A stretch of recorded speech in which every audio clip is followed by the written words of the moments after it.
अभंगावर यथावकाशात चिंतन करण्यानंतर भगवंताचं चरित्र काल्याचा प्रसंग पाहण्याआधी या कार्यक्रमाची रूपरेषा फार मोठी आहे.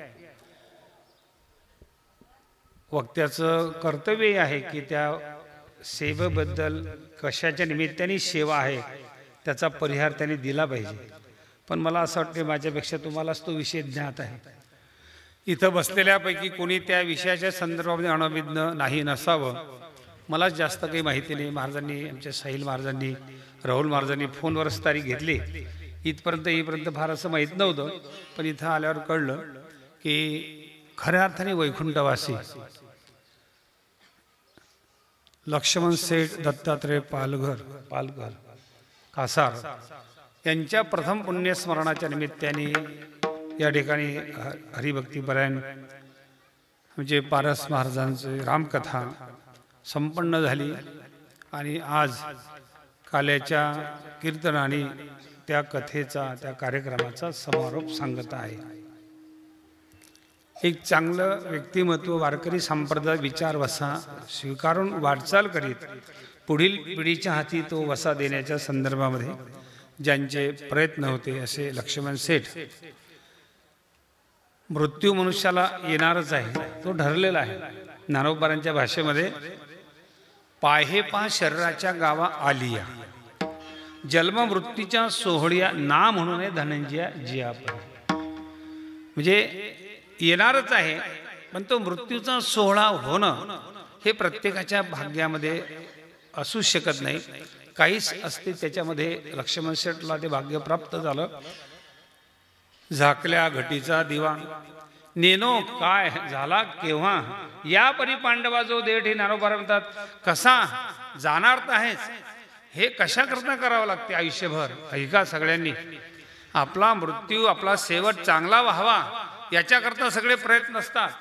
म्हणून तर कानोबराय बोलतात काही थोडा बहुत लाग पाठ करा भक्तिभाव धरा बळकट तन मन ध्यान द्या लावणी नीट कशा करता जरी करणे असेल गोड शेवट गा त्याच्याकरता सगळं सोडून आधी काय करा राम राम स्मरा कधी मधी नाही. आधी लक्ष्मण शेठच्या वाट्याला जे भाग्य आलं अंतकालेश्च मामेव स्मरणमुक्ता कलेवरम. आम्ही सुद्धा कीर्तन करतो, दिवसा 2-2 कीर्तन करतो, पण शेवट आमचा कसा होतो कोण सांगणार आहे. ते भाग्य आमच्या वाट्याला येते की नाही. अनेक जन्माची साधना असल, संताची कृपा असल, देवाची कृपा असल आणि आपली आत्मकृपा सर्वात महत्वाची म्हणजे आपलीच आपल्यावर कृपा व्हावी लागते. आणि मग त्यांचा शेवट कोणाचाही शेवट असा होत नाही. त्यांच्याच कुटुंबातील हरिभक्तीपरायण आमच्या साहिल महाराजांचं कीर्तन आणि त्या कीर्तनामध्ये शेवटचा श्वास घेण्याचं भाग्य महाराज हे अनेक जन्माची पुण्याची काय फलश्रुती आहे. विठ्ठला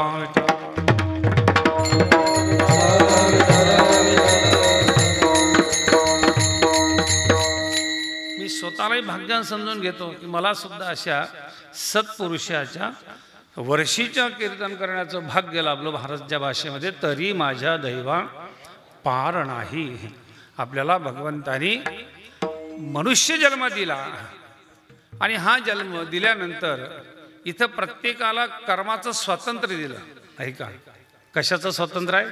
कर्म करण्याचं स्वातंत्र्य आहे. पण कर्म केल्यानंतर त्या कर्माचे जे फल आहे त्या फल भोगण्याचं स्वातंत्र्य आपल्याकडे नाही. ऐका, त्याचं जे फल म्हणते कर्म करत असताना तुम्हाला स्वातंत्र्य असतं. मी काही करू शकता इथे, म्हणजे एकादशी करू शकता आणि एकादशी दिवशी जेवणही करू शकता, अखाद्यही खाऊ शकता, त्याला तुम्हाला स्वातंत्र्य करण्याचं. पण कर्म जे आपलं बनते जेव्हा ते तुम्हाला भोगायला येते ते भोगण्याचं स्वातंत्र्य कुणाकडेच नाही. पण एक लक्षात ठेवा, लोक म्हणतात कोण पाहलं, कोण पाहलं. यथा धेनू सहस्रेषु 1000 गाई बांधून ठेवा आणि एक त्याच्यामधलं वासरू सोडा. कोणाचं? कोणाही गायचं सोडा. ते 999ची व्यावृत्ती करते. ज्या गाईचं ते वासरू आहे तिच्या काशाला लागते. ज्याचं कर्म आहे ते त्यालाच भोगावं लागते. कोणी केले कर्म झाले तेची भोगा आले, तेच भोगावं लागते. आणि आणखी महत्वाचा मुद्दा असा आहे, जे भोगायला येते ते विस्ताराने भोगायला येते. म्हणजे पूर्वजन्मी पाप केले ते बहुविस्तारिले, विस्ताराने भोगायचं असते, म्हणून विचारपूर्वक कर्म करायचं. हे कशा करता असते सगळं आपल्याला ऐकायचं. हे आपल्या जीवनामध्ये आपण जी वाटचाल करतो, कर्म करतो, ते आपल्या शेवटच्या वेळेची साध्य प्राप्ती होण्याकरता करतो. ते ज्यांच्या ज्यांच्या वाटाला येते त्यांनी हा विचार केलेला असतो आधी, म्हणजे विचारपूर्वक ते करतात. म्हणून कुठलीही गोष्ट करत असताना 100 वेळा विचार करा, नंतर ते करा. विठ्ठल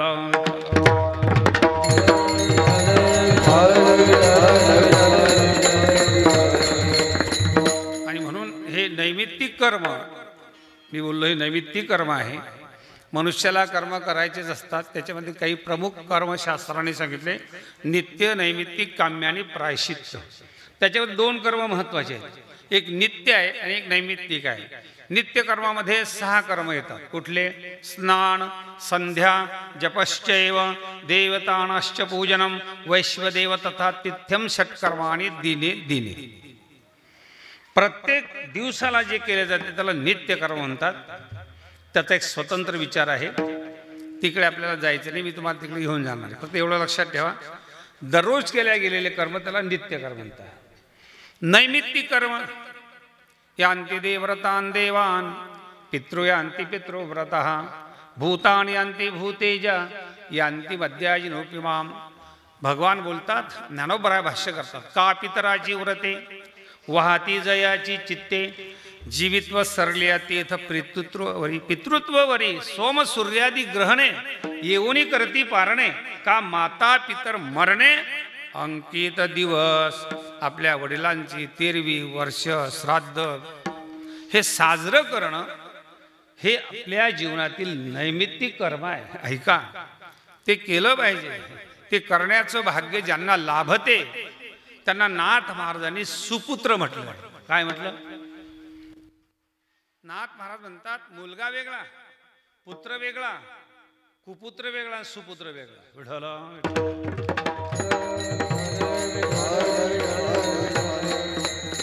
प्रत्येकाची व्याख्या करण्याची काही गरज नाही, पण सुपुत्राची व्याख्या नाथ महाराजांनी केली. जो माता पित्यांच्या सेवेवरी आप आपण या ते तारी, सकल पूर्वजा ते उद्धारी, तो संसारी सुपुत्र. संसारामध्ये त्याला सुपुत्र म्हणतात ना. जो आपल्या आई वडिलांचं मनोगत सांभाळतो जिवंतपणी आणि गेल्यानंतर. का सांभाळायचं? आपले आई वडील म्हणजे कोण आहेत? कोण आहेत ते? नाथ महाराजांना विचारा. नाथ महाराज म्हणतात, तुमचे आई वडील म्हणजे मूर्तिमंत लक्ष्मीनारायण. माता लक्ष्मी जान, पिता स्वयमेव नारायण, ऐसे भावे ज्याचे मन. आपल्या घरी असलेली आपली आई आणि वडील म्हणजे लक्ष्मीनारायण आहे. ज्ञानोबारांना विचारा, ते कोण आहे? सकल तीर्थाचे धुरे, जे का माता पितरे. आणि मग त्यांचा आपण काही देणं लागतो. ऐका, आणि मग त्यांची सेवा जिवंतपणी आणि गेल्यानंतर त्यांचं जे मनोगत असं, काय मनोगत असते त्यांचे आपल्याला काय माहिती आहे? संतांना विचारा. होते पितरांचे मनोगत, पुत्र होईल हरिभक्त. काय नाथ महाराजांचं बोलणं आहे, कुळ उद्धरीलच समजतं. आपल्या कुळामध्ये एखादा हरिभक्त, हरिभक्त म्हणजे गळ्यामध्ये तुळशीची माळ घालणारा, एकादशी व्रत करणारा, आदिशक्ती मुक्तांची श्री शक्त मुक्ताईनगरची दर महिन्याची वारी करणारा, आषाढी कार्तिकी पंढरीची वारी करणारा, गाथा ज्ञानेश्वरी भागवत प्रस्तांतरीचं अध्ययन करणारा आणि काकळा हरिपाठ साधना करणारा. विठ्ठला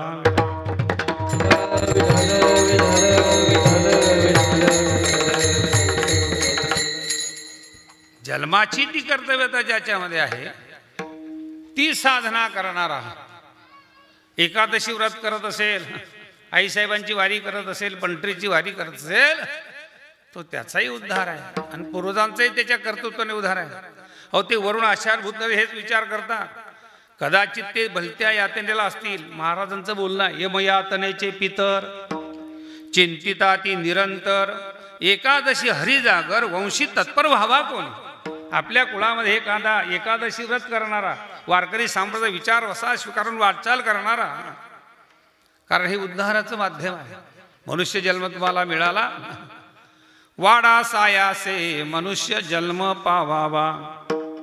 वियाला पुरुषार्थ तो का वाया दौडावा, काया वाचा मने करोनी मुरारी उलगावा, व्रते एकादशी करोनी परलोक ठाकावा, ओम नमो भगवते वासुदेवाया. ज्ञानोबा बोलतात हे करणं, आणि म्हणून आपल्या वाट्याला जे कर्म येते त्या म्हणजे नैमित्तिक कर्म, आपल्या पूर्वजांच्या सद्गतीचा करणं हे जीवनातील महत्त्वाचं कर्म आहे. विठ्ठल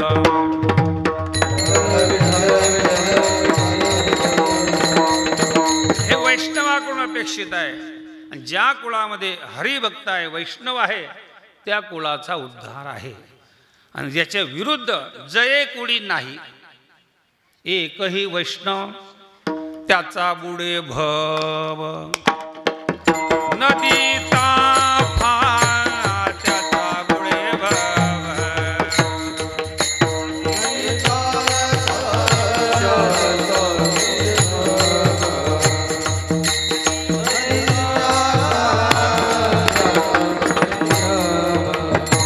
जय कुळी नाही एकही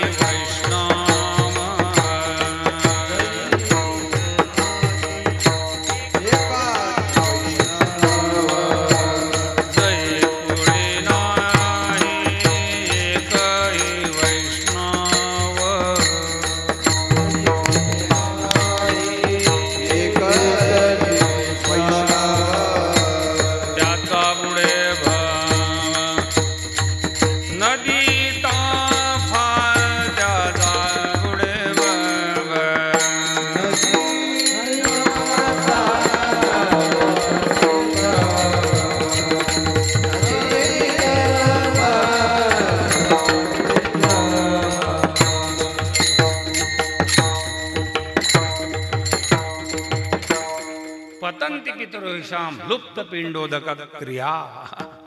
आणि म्हणून अपेक्षा आहे कुळामध्ये वैष्णवाप्रती हृदयी कळवळा वैष्णवांचा हा विचार आपल्या पिढीमध्ये रुजवण्याची गरज आहे. ते आपल्या पूर्वजांच्या सद्गतीचा जो मार्ग आहे. वैकुंठवासी लक्ष्मण शेठच्या वाट्याला ते भाग्य आलं. त्यांच्या वर्षीच्या निमित्ताने त्यांच्या जे वारसदार आहे परिवारातील, त्यांचे चिरंजीव आहेत, तो परिवार आहे, त्यांनी रामकथेचं आयोजन केलं. आणि आज इथं काल्याच्या कीर्तनाला, आता हे काल्याचं कीर्तन आहे. कीर्तन काल्याचं म्हणजे फळाचं कीर्तन, फळाचं म्हणजे समारोपाचं कीर्तन, कळसाचं कीर्तन, प्रसादाचं कीर्तन. फळाचं म्हणजे एखादं बी आपण जमिनीमध्ये रोवलं, त्याला अंकुर फुटतं. अंकुर फुटला की त्याला 2 पानं येतात. पुढे त्याचं रूपांतर झाडामध्ये होते. म्हणजे खोड, त्या खोडावर साल, पुढे फांद्या, डहाळ्या, पानं, फुलं आणि फळ. बीजापासून सुरू झालेला प्रवास, त्या झाडाला फळ लागलं की पुढे काय, पुढे काय नाही, ते फळाचं फळ साल त्याला की पुढे प्रवास थांबला. तसं फळाचं म्हणजे काल्याचं कीर्तन म्हणजे फळाचं कीर्तन. म्हणून ते फळकऱ्यांनी केलं पाहिजे. फळकरी म्हणजे जे फळफळ करतात ते फळकरी म्हणजे सर्वात मोठे फळकरी आहेत. शिंप्याचा पोर एक घेळिया नामा, त्याने सतत फळ जागवलेला फळ परंपरेचे आद्य प्रवर्तक संस्थापक आहेत नामदेवराय. आणि त्या नामदेवरायचे आजी गुरु मुक्ताबाई आहेत. मुक्ताबाईने बोध खेचरासी केला, तेने नामयाला. नामदेवराय आई साहेब सगळ्यांचे कोण आहेत? आजी गुरु फळ परंपरेचे. म्हणून आमचे वक्ते बाबा म्हणत आपल्या सगळ्या फळाच्या बापाचे बाप आपण फळकऱ्यांचे. कोण? जे मुक्ताईचे फळाचे आहेत. तसं आईसाहेबांचं म्हणून घेणारे जे जे असतील त्यांनी हे फळाचं कीर्तन केलं पाहिजे. माझ्या वाट्याला यांनी सेवा दिली, मी स्वतःला भाग्यान समजून घेतो. आणि म्हणजे प्रसादाचं कीर्तन आहे. आज आपण जे आलेलं आहोत, काल्याचं कीर्तन म्हणजे प्रसादाचं कीर्तन. प्रसाद जीवनामध्ये काय करत असतो? प्रसादे सर्व दुःखानां हानिरशोभजायते प्रसन्न चेतसु बुद्धी परिवर्तिष्ठते. ज्ञानोबा भाष्य करतात, देखे अखंडित प्रसन्नता आधी जयाची या चित्ता रिघणे नाही तत्वता संसार दुःखा. संसार दुःखात तत्वता रिघणे नाही. नाम प्रसाद तो प्रसाद काल्याच्या कीर्तनामध्ये मिळतो. विठला विठला. पण या कीर्तनाला मर्यादा आहेत. आपण आचारसंहिता आपल्या संप्रदायाची पाळणाऱ्यापैकी एक आहोत. आणि काल्याच्या कीर्तनामध्ये वक्त्याला इतर काही जरी बोलता येत असलं तरी त्यांनी इतर न बोलता काल्याच्या कीर्तनामध्ये भगवान प्रसादाला तुम्ही आले ना, प्रसाद जर तुम्हाला अपेक्षित आहे, आता इथं आपल्याला मुरमुऱ्याचाच प्रसाद मिळणार आहे. पोहे काय असेल तो काल्याचा प्रसाद. बाजारामध्ये ते मुरमुरे आहे, पण मुरमुऱ्याचं प्रसादामध्ये रूपांतर करण्याची प्रोसिजर आहे वारकरी संप्रदायामध्ये. तिथं आपण दुकानदाराला असंच म्हटलं काय, द्या मुरमुरे. तिथं प्रसाद नाही म्हटलं, पण इथं तुम्ही घ्या मुरमुरे नाही म्हटलं, इथं घ्या प्रसाद, द्या प्रसाद. प्रसादामध्ये रूपांतर करण्याकरता काय करायचं, भगवंताचं चरित्र गायचं. गायीनं ते लीळा चरित्र पवाडे राखिले सवंगड्या सहित गायी. भगवंतानी बाल्यावस्थेमध्ये रांगत असताना आणि गायी राखत असताना जे चरित्र केलं त्या चरित्राचा उच्चार करायचा हा प्रघात आहे, हा शिष्टाचार आहे. ही वारकरी संप्रदायाची स्वतंत्र आचारसंहिता आहे. प्रसादामध्ये रूपांतर करण्याकरता, कारण इथं देणारा कोण आहे, भानुदास गीतिगात. प्रसाद देतो पंढरीनाथ परमात्मा इथं प्रसाद देणारा आहे. आणि म्हणून हाची अनुवाद सदा सर्व काळ करोनी गोपाळ काला सेवो.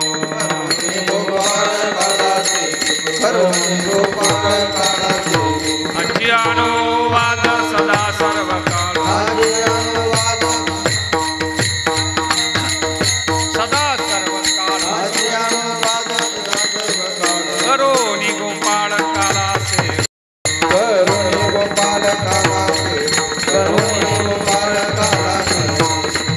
त्या परमात्म्याचं चरित्र कथन करायचं, भगवंताचा प्रसाद घ्यायचा, काल्याची सेवा पूर्ण करायची. आणि म्हणून आपण काल्याच्या प्रकरणातील अभंग तुकोबारांचा चिंतनाकरता घेतलेला आहे. ऐका, मनुष्याला हा जो मनुष्य जन्म मिळाला, हा जन्म देव दुर्लभ आहे. या जन्माची महती तुकोबार एका शब्दामध्ये सांगतात, इहलोकीचा हा देह देव इच्छितातीप आहे, पण त्यांना मिळाला नाही, आपल्याला मिळाला. मग या जन्मामध्ये भगवंताने आपल्याला मनुष्य जन्म दिला. केवळ जन्म दिला नाही, त्याच्यामध्ये आयुष्य दिलं. आपण इथपर्यंत जे आलेलं आहो, दिला या काळे अवकाश. काय तुकोबारांचं बोलणं आहे जरा ऐका सगळ्यांनी. बरवे झाले आजीवरी नाही पडिलो, मृत्यूच्या आहारी वाचून आलो येथवरी. आणि म्हणून उरले ते हरी तुम्हा. ज्यांना ज्यांना जेवढं आयुष्य मिळालं हे भगवंताची कृपा आहे. भगवंताने तुम्हाला जन्म दिला, आयुष्य दिलं, त्याच्यामध्ये भगवंताची भक्ती करण्याकरता काय देवाचे उपकार आहेत. नाथ महाराजांचं बोलणं आहे, तुवा जनासी केला उपकारू. काय उपकारू? इंद्रिय पाटव्य ज्ञान अधिकारू. तू उपकार विसरे जरूर जो नरू तो जाण कृतज्ञ. नाथ राय म्हणतात, भगवंताने उपकार केले, आपल्याला जन्म दिला, आयुष्य दिलं, जीव दिला, त्याच्यामध्ये देह दिला, एवढंच नाही, इंद्रिय दिले, इंद्रियामध्ये पाटव्य शक्ती दिली, ज्ञान दिलं, अधिकार दिला. फार मोठी लांबलचक यादी आहे. देवाने दिलेल्या गोष्टीची यादी फार मोठी आहे. मग याच्या माध्यमातून काय करायचं, तर आपल्याला मिळालेला जन्म सार्थकी, मिळालेला जन्म सफल, मिळालेला जन्म धन्य व्हावा, याच्याकरता परमात्माने हे सगळं दिलेलं आहे. काय केलं म्हणजे जन्म सार्थक होईल, काय केलं म्हणजे जन्म सफल होईल, आणि काय केलं म्हणजे जन्म धन्य होईल. महाराज तुकोबारांना विचारा, कशाने जन्म सार्थक होतो? तुका म्हणे जन्म आल्याचे सार्थक. विठ्ठलची. नामदेवरांना विचारा, कशाने जन्म सफल होतो? नामा म्हणे त्यांचा जन्म सफल झाला, ज्यांनी घर बांधलं त्यांचा. ते तर बांधावंच लागते. तुकोबारे सांगतात, बांधा सोप्या माळ्या घरे, नका तेजूर अंडा पोरे. ते बांधावंच लागते, त्याच्याबद्दल काही तक्रार नाही. नाथराय तेच म्हणतात, श्री हाती धरिता देख, वाढे प्रपंचाचे थोर दुःख. ग्रह पाहिजे आवश्यक, त्याच्याबद्दल काही, पण ती जीवनाची सफलता असं कोणी समजू नका. सफलता वेगळी आहे. ते जर सफलता असती, 10 जरी घरं बांधले तुम्ही, ते एखाद्या घरात फुकलं असतं तुम्हाला कोणी, पण घरात कोणीच फुकत याचा अर्थ ती जन्माची सफलता नाही. जन्माची सफलता नामदेवराय सांगतात, धन्य त्याची माता, धन्य त्याचा पिता, साठविल्या दाता त्रैलोक्याचा, नामा म्हणे त्यांचा जन्म सफल झाला. चला, मनुष्य जन्म हा सफल व्हावा, सार्थक व्हावा आणि धन्य व्हावा. काय केलं म्हणजे मनुष्याचा जन्म धन्य होतो? नाथ महाराज सांगतात, धन्य जगी तोच एक हरिरंगीनाचे, रामकृष्ण वासुदेव सदा स्मरे वाचे, त्याचा जन्म धन्य आहे. तुकोबारांना विचारा, जन्म धन्य कशाने होते? ऐका, वारकरी संप्रदायाचा विचार स्वीकारला, वारकरी संप्रदायाचं वच स्वीकारलं, मनुष्याने जन्म आल्यानं वारकरी मनुष्य झाला की त्याचा जन्म धन्य झाला असं तुकोबार म्हणतात. धन्य वारकरी तुका म्हणे तेथीचे,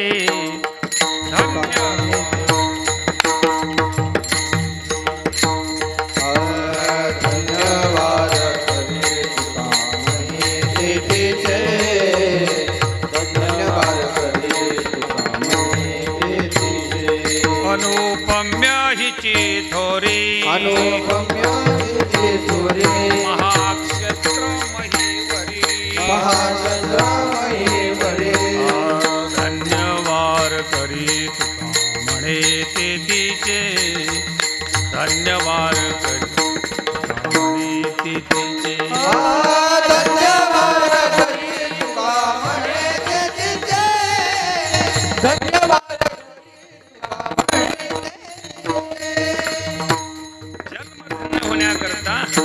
वारकरी संप्रदायाचं व्रत आणि उपासना तुमचा जन्म धन्य होतो. शेना महाराजांनी विचारलं, धन्य जन्म कशाने धन्य होतो? शेना महाराज म्हणतात, शेना म्हणे त्यांचा जन्म, शेना म्हणे त्यांचे धन्य झाले जिने, ज्ञानदेव दर्शने मुक्त होती. कानोपात्रांना विचारा, कधी तुमचा जन्म धन्य झाला? कानोपात्रा म्हणतात, ज्या दिवशी मला मुक्ताबाईंचं दर्शन झालं, ज्या दिवशी मला ज्ञानोबाऱ्यांचं दर्शन झालं, ज्या दिवशी मला श्रीमान निवृत्तीनाथांचं दर्शन झालं, ज्या दिवशी मला सोपान काकांचं दर्शन झालं, त्या दिवशी माझा जन्म धन्य झाला. धन्य कानोपात्रा आजी झाली भाग्याची, कधी भेटी झाली ज्ञानदेवाची, भेटी झाली मुक्ताबाईंची, म्हणून या का की त्यांच्या दर्शनाने जन्म धन्य होतो, कारण ते मुळात धन्य आहे. धन्य धन्य धन्य धन्य निवृत्ती राया, धन्य ज्ञानदेव स्वपान सकया, धन्य धन्य मुक्ताबाई तुमचे चरणी माझे डोई, धन्य महाराज अलंकापुरवासी साष्टांग तयासी नमन माझे, धन्य धन्य निवृत्ती राया. काय महिमा वर्णावा विठ्ठल या सगळ्या प्रमाणांचा परामर्श घेतला तर लक्षात येईल कशी केव्हा मनुष्याचा जन्म सार्थकी सफल धन्य होईल. जीवनामध्ये भगवंतानी दिलेल्या यथोचित सामुग्रीचा विनियोग परमार्थाकरता भक्ती करता जर करत असेल तर त्याचा जन्म सफल आहे, सार्थकी आहे, धन्य आहे. म्हणजे थोडक्यामध्ये ज्याच्या जीवनामध्ये भक्ती आहे आणि ज्याच्या जीवनामध्ये भक्ती नाही, नाही ज्याशी भक्ती तो पतित, भक्ती विना पशु कशाशी. ज्ञानोबाराय म्हणतात, अगा पृथ्वी पाशा नसती गय जळो जयाचे जियाले. पण हा ज्याच्या जीवनामध्ये भक्ती नाही, आग लागू त्याच्या जीवनाला. आणि म्हणून भक्ती करण्याकरता, भक्ती करा हे सांगण्याकरता जगद्गुरु तुकोबाराय या भूतलावर अवतीर्ण झाले. ऐका, संत या भूतला अवतीर्ण झाले. वास्तविकता त्यांना काहीच गरज नव्हती. ते जर अवताराला आले नसते, ज्ञानोबाराय तुकोबाराय आदिशक्ती मुक्ताबी अवताराला आल्या नसत्या, त्यांचं काय बिघडलं असतं? का बिघडलं नसतं त्यांचं? अहो ते ब्रह्मस्वरूप आहे, ब्रह्ममूर्ती संत. संत हे कसे आहेत? ब्रह्मस्वरूप आहे, पण केवळ तुमच्या आपल्या करता. ब्रह्ममूर्ती संत जगी अवतरले कशा करता? उद्धाराय आले दीन जना, जगदोद्धारा लागी धरिले अवतार. जगाच्या उद्धारा तुमचा अवतार. आणि जगाचा उद्धार ज्या भक्तीने होते ते सांगण्याकरता संत वरून खाली आले, खालच्यांना वर नेण्याकरता. आणि मग खाली आल्यानंतर भक्ती करा, भक्ती करा सांगायला लागले. नवे नवे भक्तीच करा. पिटू भक्तीचा डांगरा, पिटू भक्तीचा डांगरा,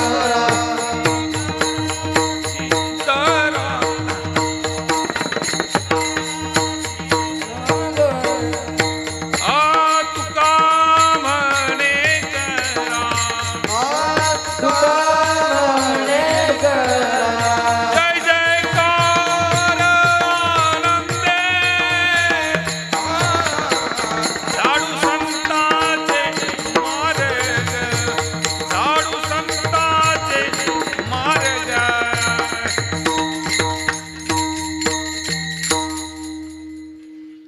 विठू भक्तीचा डांगोरा. तुकोबरा अक्षरशः भक्ती करा भक्ती करा, भक्तीचा डांगोरा पिटायला लागले. नवे नवे भक्तीच करा असं बोलायला लागले. तेव्हा इतर साधनाचा अवलंब करणारे जगद्गुरु तुकोबारा अक्षरशः तुटून पडले. हा, भक्तीच करा का? भक्तीने मुक्ती मिळते, भक्तीने परमात्माची प्राप्ती होते. इतर साधनाने होते. इतर साधने नाही ज्ञानेन सदृशम, ज्ञानाने होते. मग भक्तीने जे मिळते ते ज्ञानानेही मिळते. म्हणजे प्रवाहाच्या विरुद्ध जर तुम्ही काही बोलले तर एक तर तुमचं बोलणं कसं आहे ते लोकांना पटवून द्या, नाही तर मग ते बोललेलं मागं घ्या. दोन गोष्टी आहेत. तुकोबारा म्हणजे भक्तीच करा. इतर साधनाचा अवलंब करणारे तुकोबाराला बोलू लागले का भक्ती करा. इतर साधनाने भक्तीने जे प्राप्त होते ते जर प्राप्त होत असल तर भक्तीचा अट्ठास का तुमचा? तुकोबारा भक्तीचा अट्ठास असण्याचं कारणच आहे इतर साधन आहेत. नोकरीच आहे ना. कोणाची? तहसीलदाराची नोकरीच आहे. शिपायाची नोकरीच आहे आणि तहसीलदाराची नोकरीच आहे. श्रेष्ठ कोणाची नोकरी आहे? किरण पाटील, तहसीलदाराची. आणि सर्वात जास्त ताप कोणाच्या डोक्याला आहे? शिपायाच्या की तहसीलदाराच्या? 5 वाजता ऑफिस बंद झालं, चाब्या दिल्या की घोरतो घरी.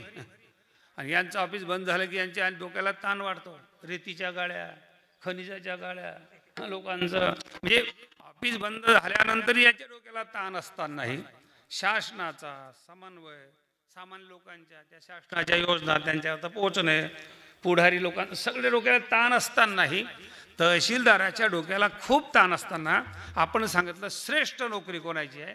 तहसीलदाराची. का सांगितलं? याला म्हणतात फलप्रद न्याय. कुठल्या न्यायाने? फलप्रद न्याय. कारण त्या तहसीलदाराला मिळणारा पगार, त्याला मिळणाऱ्या गव्हर्नमेंटच्या फॅसिलिटीज, सुविधा ह्या अधिक असल्यामुळं फलाच्या दृष्टीनं त्यांची नोकरी काय सांगितली आपण? श्रेष्ठ आहे. तसं इतर साधनामध्ये भक्ती श्रेष्ठ का आहे? त्याचं कारण आहे भक्तीच्या साधनेतून प्राप्त होणारं फल इतर साधनापेक्षा जास्त आहे. कसं जास्त आहे? इतर साधनाने परमात्माची प्राप्ती होईल, पण इतर साधनाने प्राप्त झालेला परमात्मा भक्ताच्या अंकित होत नाही. तो भक्तीने होतो आणि भक्तीनं प्राप्त झालेला परमात्मा अंकित होतो. याच्याकरता जगद्गुरु तुकोबारा उदाहरण देतात. भक्तीने परमात्मा अंकित होतो हे सांगण्याकरता तुकोबारा बोलून राहिले. सगळ्यांनी ऐका.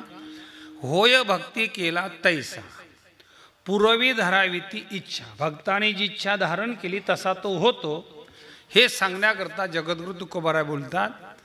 या विश्वाचा जनिता असलेला परमात्मा यशोदेला आई म्हणतो. काय म्हणतो? जनिता म्हणजे कोण?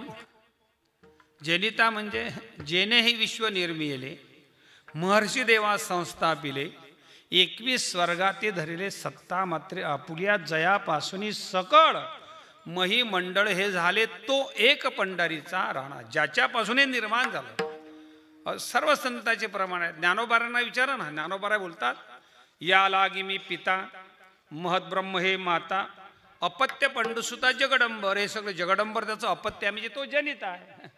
नाथ महाराजांना विचारा. नाथ राय म्हणतात करी सृष्टीची रचना, नाभी जन्म चतुराणना, जग हे वाखवी मदना, तेले करू तयाचे बरवा बरवा केशवराज. ते लेकरू तयाचे म्हणजे तो जनिता आहे या सगळ्यांचा. हे सगळं विश्व त्याने निर्माण केलं. या विश्वाच्या निर्मितीला तो कारण आहे. आणि असा विश्व म्हणजे काय? विश्वाचा जन विश्व म्हणजे काय? आपण एका तळेगावामध्ये राहतो. कोण्या गावात? असे अनेक गाव एकत्रित झाले एखादा 40 गाव सारखा तालुका होता. असे अनेक तालुके एकत्रित आले की एखादा जिल्हा होतो. जळगाव सारखा 14-15 तालुके एकत्रित आले की एक जिल्हा. 30-35 जिल्हे झाले की एक राज्य. असे अनेक घटक राज्य एकत्रित झाले की देश. असे अनेक देश संघटित झाले की एखादा खंड. असे खंड एकत्रित एखादा उपखंडाचा खंड होतो. आणि मग असा अनेक खंड जन्मा म्हणजे एकत्रित आले की जग नाही होत, विश्व नाही होत. काय होते? पृथ्वीसारखा ग्रह होते. आणि आकाश गंगेमध्ये असे अनेक ग्रह आहेत ना पृथ्वीसारखे. मग त्याला काय म्हणता तुम्ही? पुराणाने त्याला ब्रह्मांड म्हटलं. काय म्हटलं? ब्रह्मांड. विज्ञानाने आकाशगंगेमध्ये ग्रहमालेमध्ये खूप ग्रह आहेत असे, आणि असे ब्रह्मांड एक नाही, ऐका जरा, अनंत ब्रह्मांडे एका रोमी एका केसावर धारण करू शकतो. भगवंत विश्वाचा जनिता जो यशोदेला आई म्हणून राहिला त्याचं सामर्थ्य आहे. अनंत ब्रह्मांडे उदरी हरिया बालक नंदा घरी. आपण जरा आपल्या डोक्याला ताण देते म्हणून बरं आहे, जरा देऊन पहा केवढं विश्व, कल्पना काय विश्वाची. विश्वाचा जनिता, विश्व, विश्व म्हणजे काय, विश्वाचं म्हणजे विश्वामध्ये काय आहे घडामोडी. हो सगळ्या नद्या समुद्राला येऊन मिळतात की नाही. आम्ही नर्मदा परिक्रमा करत असताना इतकं गोड पाणी आहे त्या नर्मदा नदीचं. आहा, नर्मदा मैया खूप गोड आणि थंड पाणी. सगळ्या गोड पाण्याच्या नद्या समुद्राला येऊन मिळतात, आणि त्या समुद्राचं पाणी एवढं गोड आहे की अरे बाप, इतकं खारट आहे. आता गोड पाण्याने वाहून आलेल्या नद्या समुद्राला मिळाल्या, ते गोड असलेलं पाणी समुद्राने खारट करण्याकरता किती पोते मीठ त्याच्यामध्ये टाकलं, कोणी टाकलं, काही आपण कल्पना करू शकतो का या संक्रमणीची. हा मंडप आपण दिला, याला किती खांब आहे, आणि आकाशाचा मंडप आहे. हां, येणेची मेरुस्तंभ अढळधरी येला दिळोबारे बोलतात. दिशा दिक्पाळासी येणे ठाव दिधला, विधी विधानाचा शास्त्रा बोधक केला. येणेची सुरपती स्वर्गी भैस विलाव. कुणामुळे? याच्या द्रावपणे समुद्राशी जळ, याच्या चपळपणे पवन हा चंचळ, याची अवकाश आकाश पगड, याच्या धृती बळ्यावणी अढळ. हे विश्व धारण करण्याकरता विश्वाच्या बाहेरचं जाऊ द्या, आतलं तुमच्या जरा पहा आपल्या काय चाललं घडामोडी. हो, आपण बारीक दुधामध्ये चुरून चुरून मोडून काला खातो, आणि तो काला खाऊन आपल्या हाडं एवढे टणक होतात. कोण करते ही प्रक्रियेच्या पाठीमागे? कोण आहे? हे सगळं कारभार करण्याकरता जरा कानात बोटं घाला आणि पहा काय चाललं आत. सगळ्या मशिनी खळाळ आवाज येतो, जरा असे बंद कानात बोटं घाला. इथं नाही, घरी घरून पाहिजे. ज्या दिवशी आवाज नाही आला त्या समजा सुख करता दुखरता संपलं आपलं काही दिवसात. म्हणजे हे सगळं मी कशा करता बोलतो, विश्वाची संकल्पना खूप मोठी आहे, आणि असा जो विश्वाला निर्माण करणार आहे तो परमात्मा एका भारत देशामध्ये असलेल्या उत्तर प्रदेशातील गोकुळातील यशोदेला आई म्हणतो. कोण? विश्वाचा जनिता म्हणे यशोदेशी माता. यशोदेला आई म्हणतो. कधी म्हटलं? भगवंताचं चरित्र आहे, लिहिलं आहे. खेळण्याकरता दोन गट लागतात, एक बलराम दादाचा गट आणि कृष्णाचा गट. एक दिवस खेळण्याकरता बाहेर पडले, आणि कृष्ण आणि गोपाळांचं लक्ष नाही असं पाहून एक मातीचं ढेकूल उचललं आणि ते तोंडामध्ये टाकलं. गोपाळांच्या चाणाक्ष दृष्टिकोनातून, दृष्टीपथातून तो प्रसंग काही वगळला गेला नाही. यांनी पाहिलं आणि बोभाट केला, आणि यशोदेकडे धावत गेले. मैया मैया मैया, काय झालं रे? म्हणे आज कृष्णाने माती खाल्ली. माती खाल्ली? हां, व्यसन लागणं चांगलं नाही, माती खाणं चांगलं नाही. एकदा का लागलं तर माणसं सगळं सोडतात, पण व्यसन सोडत नाहीत. हां, आईसाहेबाच्या पालखी सोहळ्यात लोक येतात. हां, 1 महिन्याची सुट्टी टाकली, रजा टाकून आला, घराला सोडलं, मुलाबाळांना सोडलं, पत्नीला सोडलं, आणि तंबाखाची पुडी सोबत घेतली. म्हणजे सगळं सोडलं. आणि ते काही म्हणतो म्हणजे व्यसन लागणं सोपं आहे, पण सोडणं कठीण आहे. यशोदा मातेने दखल घेतली, हातामध्ये काठी घेतली, गोपाळाच्या मागं. कुठं आहे कृष्ण? आली कृष्णाला. का रे कृष्णा, माती खाल्ली? आई काय गोष्ट आहे, माती माती खाण्याचा विषय आहे? माती मी कशाला माती खाऊ? गोपाळ सांगतात तू माती खाल्ली, तुझे सवंगडी आहेत ते मित्र आहेत, ते काही सांगतील आई, पण तुला तर समजायला पाहिजे ना. अगं मी माती कशाला खाऊ? आपल्या घरी खाण्याकरता 9 लाख गाईचं दुभत आहे. किती? केवळ दुभत नाही तर प्रेमाने भरवणारी तुझ्यासारखी आई आहे. 9 लक्ष गाई गडी, वाट पाहती यमुना थडी भरोणी धोळा, हरी तू खायवा साखर लोणी माझ्या बाळा. अगं तुझ्यासारखी प्रेमाने साखर लोणी भरवणारी आई असताना मी माती कशाला खाऊ? आई मी माती खाल्ली नाही. गोपाळ म्हणतात विचार बलराम दादाला. बळराम दादा खोटं बोलतो, माझ्यावर तो आळ घेतो, मी माती खाल्ली नाही. यशोदा मातेने विचार केला, याचे मित्र सांगतात माती खाल्ली, बळराम दादा सांगतो याचा भाऊ माती खाल्ली, याच्या तोंडाला माती दिसते आणि हा म्हणतो माती खाल्ली नाही, माती खालतो आणि खोटा बोलतो. म्हणून यशोदा मातेने बाई जरा वर केली, हातामध्ये काठी घेतली आणि डाव्या हाताने त्याचा कान धरला. मारावया तिने उगारिली काठी, मारावया तिने उगारिली काठी, वडे कोटी चतुर्दश.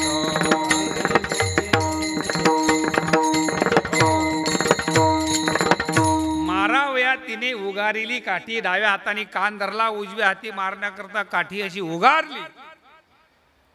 तेव्हा भगवंतानी सांगितलं, आई मज मारू नको ग, नाही नाही मी खादली माती.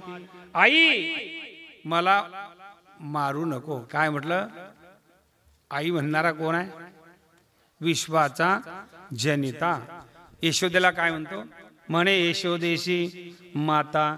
यशोदा मातेने डावा कान हातामध्ये धरला, काढी उगारली मारण्याकरता, आणि देवाने जरा वाकड्या मारीन आलं आणि म्हटलं, येडी हळद, तुला असं वाटते मी तुझा मुलगा हो आणि तू माझी आई आहे, पण मी कोणा? जा देहूला विचार तू कोबारणा, मी कोण आहो? मी विश्वाचा जनिता. पण तुला आई म्हणतो. भगवान यशोदेला आई म्हणतात. का म्हणतात? कैसा भक्ताचा अंकित, भक्तीचं श्रेष्ठत्व प्रतिपादन करण्याकरता तो कोबारा बोलून राहिले. कैसा भक्ताचा? ऐसा लागे तैशी लावी प्रीत. तुम्ही ज्या भावनेने त्याची भक्ती कराल, होय भक्ती केला तैसा पूर्वी धरावी ती इच्छा. यशोदा मातेने भक्ती केली वात्सल्य भावनेने, तसा तो झाला. हे भक्तीचं श्रेष्ठत्व आहे. वास्तविक आता तो परमात्मा. लागे तैशी लावी प्रीत. जशी तुम्ही भक्ती करा तसा तो होतो. ऐसा भक्ताचा अंकित. तो परमात्मा भक्ताच्या अंकित आहे. वास्तविक आता तो परमात्मा कसा आहे हो? निष्काम, निराळा, पण गोपी लाविला. जशी तुम्ही भक्ती, गोपिकांनी तशी भक्ती केली तो तसा झाला. वास्तविक तो परमात्मा निष्काम आहे, निराळा आहे, त्याला काहीच नाही. तो अरूप आहे. ऐका, तो निर्गुण आहे, तो अव्यक्त आहे, निराकार आहे, तो झाकलेला आहे. ब्रह्मस्वरूप परमात्मा झाकलेला आहे. देनो ब्रह्म मार्ग चुकले उघडे, पंढरपुरा आले भक्त पुंडलिके देखिले उभे केले विटेवरी. तो परमात्मा वास्तविक त्याला नाव नाही, त्याला रूप नाही, त्याला रंग नाही आणि त्याचा कुठला वर्ण नाही. रंग नाही, रूप नाही, नाही वर्ण छाया, निराकार निर्गुण तुही रघुराया. पर त्याला काही गाव नाही, त्याला ठाव नाही. नव्हता गाव शिव पहिला यासी काही, नाव रूपासी तो आधीच ठाव नाही. म्हणती वैकुंठ ते कालच झाले बाई, क्षीरसागरणा कैशी शेष शाई वो. निळोबाऱ्या बोलतात काहीच नाही. जरा परमात्मा कसा आहे? तो निर्गुण आहे पण सगुण झाला. ऐका, तो अरूप आहे पण रूपाला आला. तो निराकार आहे पण आकाराला. तो अव्यक्त आहे पण व्यक्त. तो झाकलेला आहे पण उघडा. का? का त्याचा कारण आहे. गवळणीने अनेक जन्मामध्ये भक्ती केली. निळोबारा काय सुंदर बोलतात. आजी पुरले वो आरतीचे आरत, होते बहुत दिवस हृदय चिंतित, मना आवरोणी इंद्रिया सतत. काय? दृष्टी धनीवरी पाऊ गोपीनाथ वो.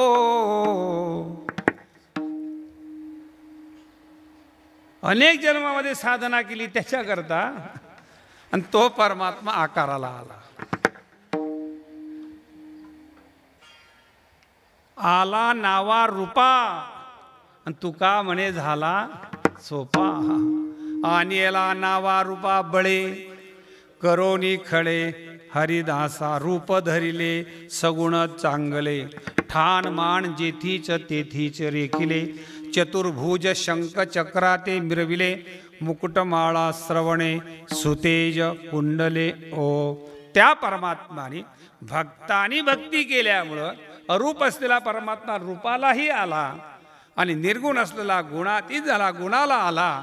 आणि म्हणून जगद्गुरु तुकोबाराय सांगतात, तुका म्हणे आले काय रूपा अव्यक्त चांगले. तो परमात्मा रूपाला आला, गुणाला आला, आपल्याकरता आला. म्हणून सगळ्यांनी ऐका, रूपाला आला म्हणून रूप आसक्तीने त्याची भक्ती करा, गुणाला आला गुण आसक्तीने त्याची भक्ती करा, नामाला आला त्याने नाम धारण केलं नाम आसक्तीने भक्ती करा, नाम आसक्तीने गुण आसक्तीने रूप आसक्तीने भक्ती करा. आणि भक्ती करण्याकरता संतांनी त्याला सोपं केलं आपल्याकरता. जर संतांनी त्याला नावाला आणलं असेल, त्याला रूपाला आणलं असेल आणि गुणाला आणलं असेल आणि आपल्याकरता भक्ती करता सोपं केलं असेल, तर आपण त्याची नाम आसक्तीने भक्ती करू. नाम आसक्तीने भक्ती करणं म्हणजे नेमकं काय करायचं? हात मोकळे करा आणि त्या परमात्म्याचं भजन करा. विठोबा रखुमा विठोबा रखुमाई, विठोबा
जनिता म्हणे यशोदेशी माता ऐसा भक्ता संकेत लागे तैसी लावी प्रीत निष्काम निराळा गोपी लावेला चाळा तुका म्हणे आले रूपा व्यक्त चांगले. तो परमात्मा भक्ती करण्याकरता आपल्याला सोपा झाला म्हणून गुण आसक्तीने त्याची भक्ती करायची.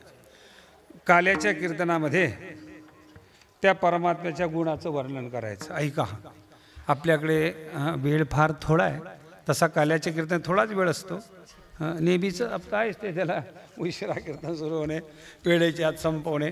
चला मग गुणाला तो परमात्मा आल्यामुळं गुणासक्तीने त्याची भक्ती करायची. मग काल्याच्या कीर्तनामध्ये त्याचे गुण वर्णन करायचे. परमात्म्याचे गुण असंख्य आहेत. परमात्म्याचे गुण म्हणजे त्याच्या लीला, त्याचे लीला म्हणजे त्याचं चरित्र, त्याचे चरित्र म्हणजे त्याच्या खोड्या, त्याच्या खोड्या म्हणजे त्याचे पवाडे. किती शब्द झाले? गुण, लीला, चरित्र, खोड्या आणि पवाडे. शास्त्रकार त्याला गुण म्हणतात. अशितगिरी समस्यात कज्जलम सिंधु पात्रे सुरतरवरु शाखा लेखने पत्र मुर्वी लिखते गृहीत्वा शारदा सर्व कालम तदपि तव गुणाना ईश पारम नयात. तुकोबाराय बोलतात तुझी या पार नाही गुणा. त्याचे गुण वर्णन करणं, त्या गुणालाच गवळणीने खोड्या म्हटलं. काय म्हटलं? लाडका हा कान्हाबाई तुझा तुला गोड वाटे आणि याच्या खोड्या सांगू किती मही पत्र सिंधू आटे. शास्त्रकाराने त्याला गुण म्हटलं आणि गवळणीने त्याला खोड्या म्हटलं. आणि संत आणि साहित्यामध्ये, संत आणि संत साहित्यामध्ये त्याला लीला, चरित्र आणि पवाडे म्हटले. गायन ते लीला चरित्र, गायन ते लीला चरित्र पवाडे, गायन ते लीला चरित्र पवाडे, राखिले सवंगड्या साहित्य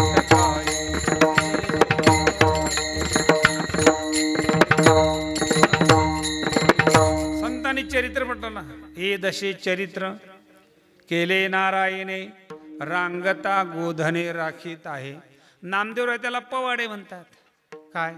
ऐसे तुझे पोवाडे कैसे, मामा मारू गेलासी, आपटिले गजासी, मल्लयुद्ध खेळलासी, हुतू तू तू तू, अजगर मारिला, वडवानळ गिळीला, गोवर्धना उचलिला, अब ब ब ब, पुतनेशी शोषिले, नारदासी मोहिले, गणिकेशी उद्धरिले, अरे रे रे रे, गवळी याच्या घरा जासी, त्यांच्या सोना भोगीशी, दही दूध लोणी काशी, छी छी छी छी छी, हे काय कानोबाची संगती, ब्रह्माधिक इच्छिती, हे काय त्याचे पवाडे आहेत. ऐसे तुझे पोवाडे, वर्णे वाडे कोडे, वर्णी विष्णुदास नामा म्हणे यो यो यो यो यो, विष्णुदास नामा म्हणे यो यो यो यो यो, विष्णुदास नामा म्हणे विष्णुदास नामा म्हणे.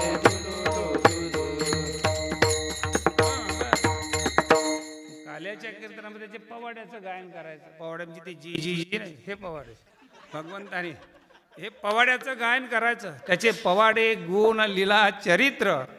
पण भगवंताचं चरित्र तर अगाध आहे. अनेक ठिकाणी आहे. कुरुक्षेत्रावर आहे, द्वारकेमध्ये आहे, मथुरेमध्ये आहे, वृंदावनामध्ये आहे, गोकुळामध्ये आहे. पण कुठलं चरित्र? तर संत साहित्यामध्ये त्याचा विचार असा सांगितला, ये दशे चरित्र केले नारायणाने ज्या दशा म्हणजे अवस्था. कुठल्या अवस्थेमध्ये? दोन अवस्थेमधलं. एक गायी राखत असताना आणि एक रांगत असताना. रांगत असताना चरित्र केलं आणि गायी राखत असताना चरित्र केलं. त्याचं कथन करावं. महाराज म्हणतात, कुठलं चरित्र?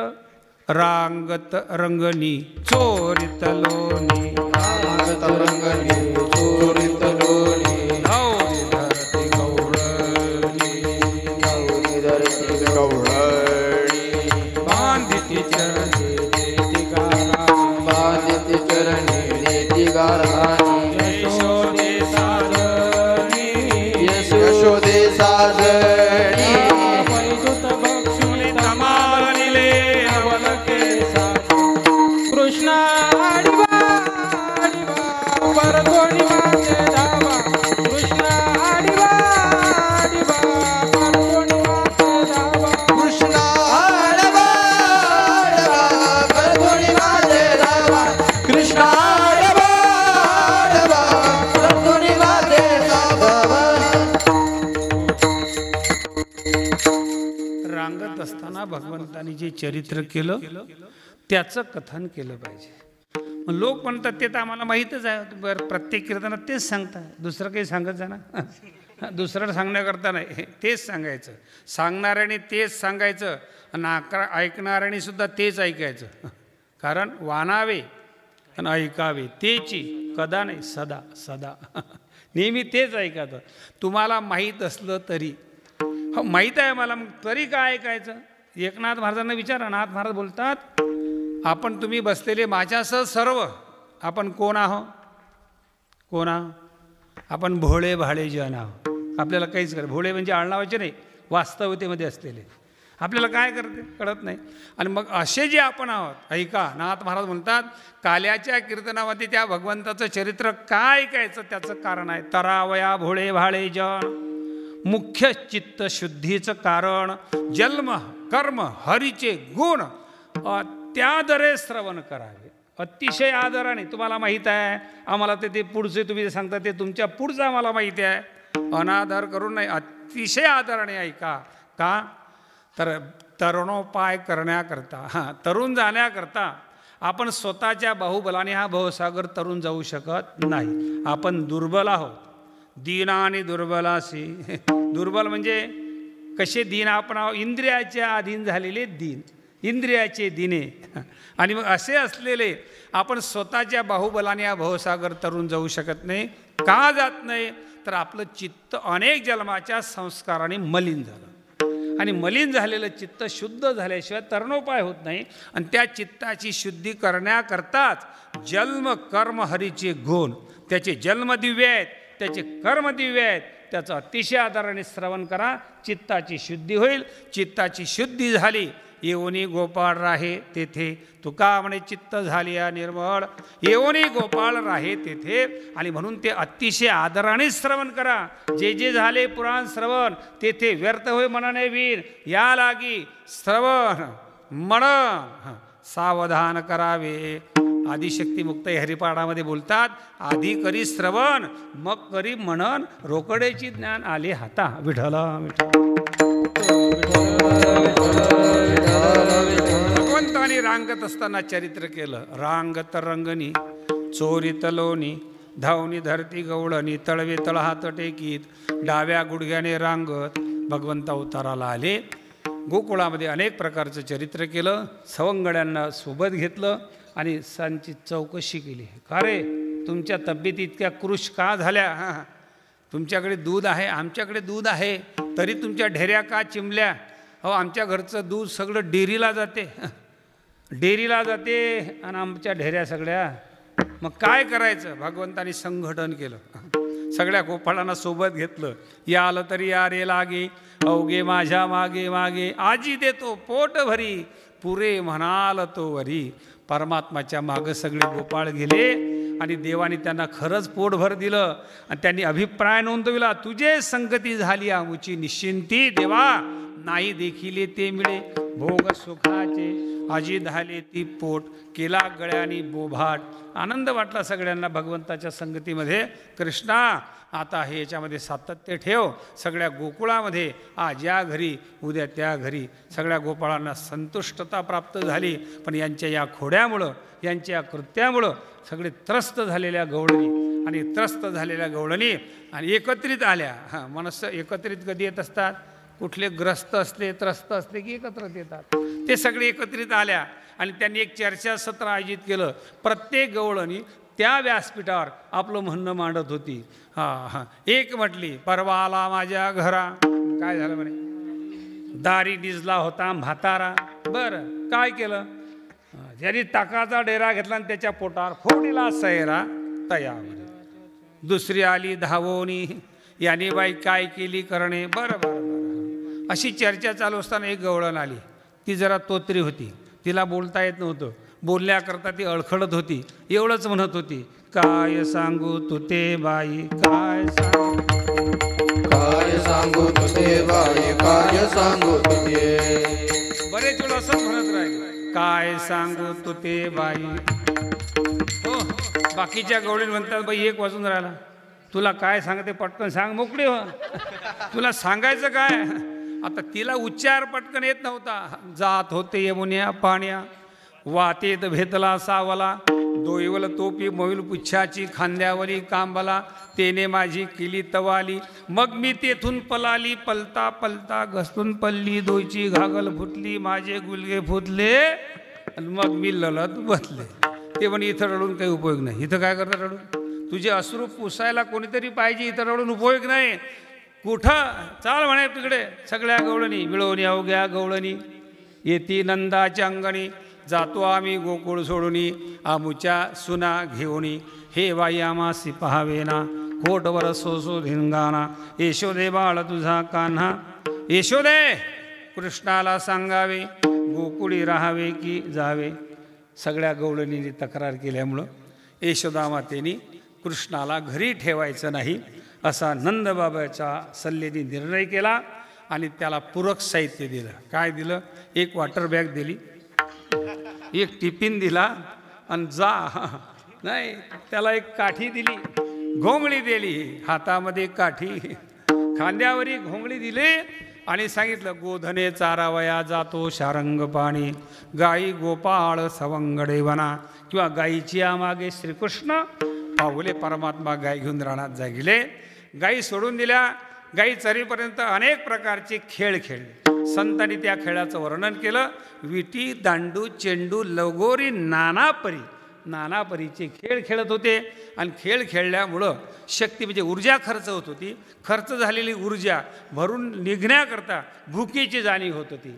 आणि मग तुका म्हणे आता खेळ बोळावा, परता खांदी भार, पोटी भूक काय खेळायाचे सुख चला वळू गाई